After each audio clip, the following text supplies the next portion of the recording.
Hi friends, welcome to Hussein's Brief. First time வந்து வண்டியோட engine பே open பண்ணிக்கிட்டு இந்த வீடியோ போஸ்ட் பண்ணுறேன். ஸோ இந்த வீடியோவில் பார்த்தீங்க அப்படின்னா நான் என்ன கவர் பண்ண போகிறேன்னா, இன்ஜினில் வந்து ஒரு விசில் சவுண்ட் வந்துகிட்டு இருந்துச்சு. ஸோ அது என்ன அப்படின்னு போய் கேட்டதுக்கு, ஸோ டர்போவில் கம்ப்ளைண்ட் இருக்கும், டர்போவை நம்ம செக் பண்ணணும் சார் அப்படின்னு சொன்னாங்க. பட் வந்து I was not convinced. Reason என்ன அப்படின்னா, இது ஆல் டைம் வந்து ஒரு விசில் சவுண்ட் வந்துச்சு அப்படின்னா கூட ஓகே, காலையில் வருது, அதுக்கப்புறம் கொஞ்சம் கொஞ்சமாக வந்து குறைஞ்சிருது. அந்த மாடுலேட்டர்ஸ் இருக்குது பார்த்தீங்களா, வேக்கம் மாடுலேட்டர், அது மாற்றினா செட் ஆகிடும்னு சொன்னாங்க. ஸோ அதையும் மாற்றி பார்த்தாச்சு. ஸோ அப்பயும் செட் ஆகலை. அதுக்கப்புறம் இங்கே இன்டர்கூலரில் வந்து எதுவும் லீக் இருக்குமா அப்படின்ட்டு செக் பண்ணி பார்த்தோம். ஸோ அதுலேயும் பார்த்தீங்க அப்படின்னா லீக் இருந்துச்சுன்னா இங்கே கருப்பு அடிச்சிருக்கோம். ஸோ அதுவும் இல்லை. ஸோ அதுக்கப்புறம் வந்து ஃபைனலாக ஒரு வாட்டி டர்போவும் செக் பண்ணிடுவோம் அப்படின்ட்டு டர்போவும் எடுத்து ஒரு செக்கப் பண்ணியாச்சு. ஸோ டர்போக்குள்ளேயும் நல்லா தான் இருக்குது.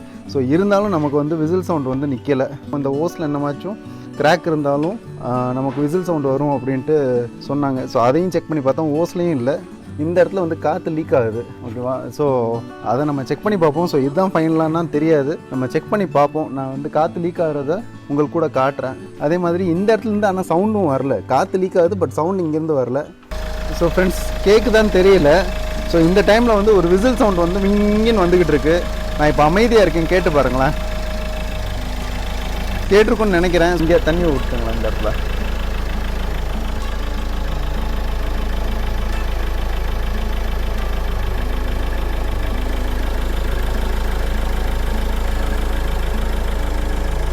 ஸோ அந்த இடத்துல வந்து காற்று லீக் ஆகிறது தெரியுதா பார்ப்போம். நம்ம என்னென்ன மாற்ற போகிறோம் அப்படின்னா அந்த கிட்டையும் காட்டுறேன்.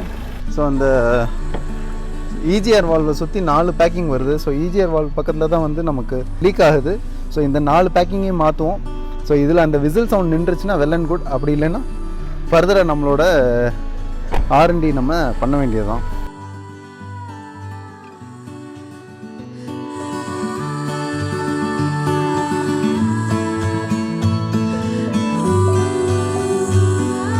ஸோ இதையும் செக்அப் பண்ணியாச்சு, இதுவும் நல்லா தான் இருக்குது. நம்ம மாற்ற வேண்டியது அந்த பேக்கிங் தான். இவர் ஜென்ரலாக வந்து வேறு எங்கேயும் என்னமாச்சும் இஷ்யூஸ் இருக்குமான்றதை செக் பண்ணிகிட்ருக்காரு. ஸோ அந்த டர்போ, அதுதான் டர்போ யூனிட்டு.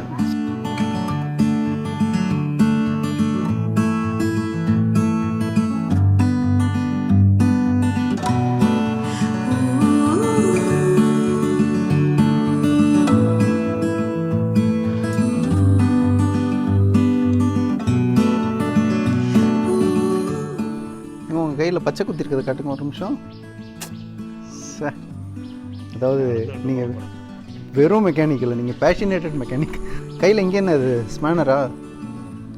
ஓ,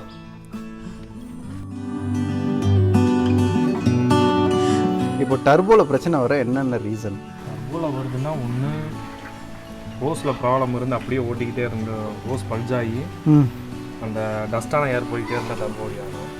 ஆயில் லூப்ரிகேஷன் உள்ள சரியாக இல்லைன்னா அடியாகும். இல்லைன்னா normal wear and dear.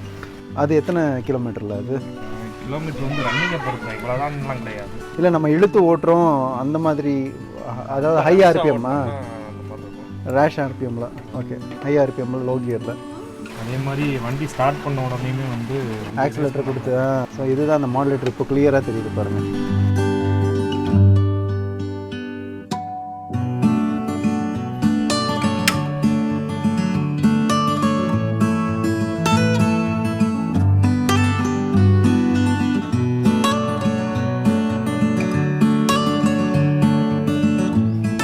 Clean பண்ணுறதுன்றது இதை க்ளீன் பண்ணுறதா?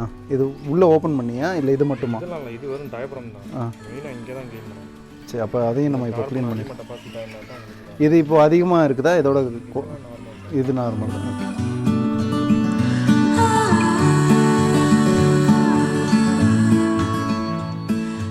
இல்லை, அப்படி ஒன்றும் கார்பனும் இல்லை நமக்கு. டயப்ரம் சரியாக ஒர்க் ஆகலைன்னா ப்ராப்ளம். டயரம் வந்து மேலே ஏறி இறங்கலை அப்படின்னா உங்களுக்கு இதுதான் அந்த ஏறி இறங்குறதா? இது இங்கே வேக்கம் இந்த இழுக்கணும். இழுக்கும்போது டயரம் மேலே ஏறி.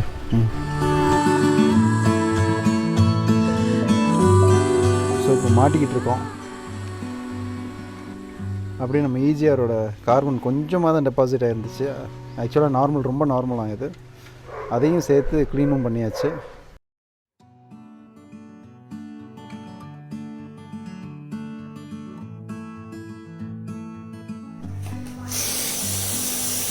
ஏர் மாஸ் சென்சார் இதுதான். சென்சார் இல்லைன்னா ஏர் ஃப்ளோ மீட்டர். ஸோ இது டேட்டாக இருந்தால என்னென்ன பிரச்சனை வரும்? இது டேட்டான்றனால பிக்கப் கம்மியாகும். என்ஜினுக்கு எவ்வளோ போகுது ஏர் போகுதுன்றதை சென்ஸ் பண்ணாது. ஓ கரெக்டாக சென்ஸ் பண்ணாதனால என்ஜின் வந்து அப்நார்மலாக ரைஸ் ஆகும். Okay okay. அதே மாதிரி எரர் சிம்பிள் காட்டுற நம்ம இது ஓடிபி சென்சாரை போட்டோம்னா கண்டிப்பாக காட்டுவேன். செக் இன்ஜின் காட்டும். செக் இன்ஜின் லைக் இந்த கனெக்டர்லேயும் அடிச்சு விட்ருங்க. இது த்ராட்டல் ஸ்ப்ரேயா?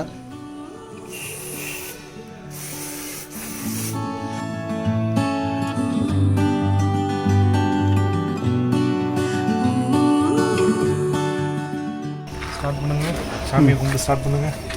எல்லாமே ரெடி பண்ணியாச்சு. ஸ்டார்ட் பண்ணுவோம். வந்துச்சுன்னா ஓகே, ஐ மீன் இல்லைன்னா அடுத்த கட்ட முயற்சி.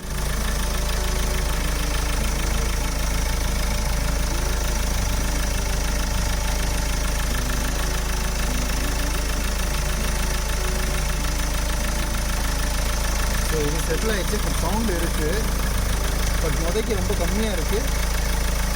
ஸோ நம்ம இதோட நிப்பாட்ட போகிறது கிடையாது. அடுத்து என்னன்றதை பார்க்கலாம். வேற எங்கேயும் இருக்கான்னு பாருங்கள். ஃப்ரெண்ட்ஸ் ஃபைனலி செக் பண்ணியாச்சு.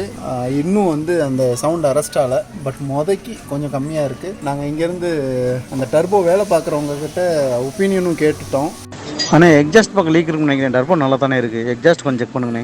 அவங்க என்ன சொல்கிறாங்கன்னா எக்ஸாஸ்ட் சைடு செக் பண்ணி பாருங்கன்னு இருக்காங்க. அடுத்த ப்ராசஸாக எக்ஸாஸ்ட் பார்ப்போம். இன்றைக்கி இல்லை, நடுவில் டைம் கிடைக்கும் போது பார்ப்போம். ஸோ எப்படி இருந்தாலும் அது அரெஸ்ட் பண்ணாமல் விடுறதில்ல, நம்ம செக் பண்ணிக்கிட்டே இருப்போம். ஸோ பட் வந்து இந்த இடத்துல இருந்த லீக்கேஜை வந்து நம்ம பண்ணியாச்சு. ஸோ அந்த இடத்துல ஒரு ஃபால்ட் இருந்துச்சு, அதை செட் பண்ணியாச்சு. ஸோ ஹோப் இந்த போஸ்ட் உங்களுக்கு யூஸ்ஃபுல்லாக இருக்கும்னு நினைக்கிறேன். Thank you. Have a good day. By.